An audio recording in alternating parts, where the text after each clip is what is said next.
Shigumanija Marija u svetu Lidija Nikolajevna Doktorov je izuzetna ruska podvižnica pobožnosti 20. veka i nastojateljica manastira prepodobne Paraskeve Petke u Bugarskoj. Njena sudbina je bila neobična. Rođena je u Kijevu, u blagočestivoj plemićkoj porodici, vaspitavana je u skladu sa tradicijama stare ruske kulture. Od ranog detinjstva u njoj se uočavala težnja ka duhovnom životu, čvrstina i plemenitost karaktera. Njene blagočestive težnje nisu se izmenile u godinama školovanja na Moskovskom univerzitetu i još tada se njen život mogao nazvati podvižničkim.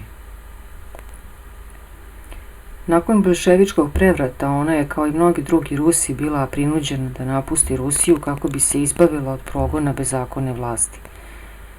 Mnoga iskušenja je morala da iskusi u ovom periodu svog života, koji i sama u svojim uspomenama naziva godinama tuđinovanja. U svim događajima može se vidjeti živ primer vođstva Božijeg promisla. Kad se obrala u Srbiji, primila je monaštvo i u borbi sa iskušenjima uzrastala duhovno, u sopstvenom iskustvu je osjetila duhovnu borbu i postala sposobna da ovoj borbi uči i bližnje.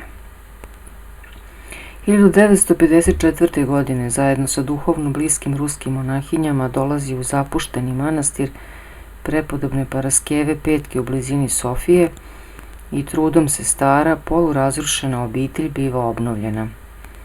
Ovde se Shigumanija Marija podvizavala do svog blaženog upokojenja 1978. godine.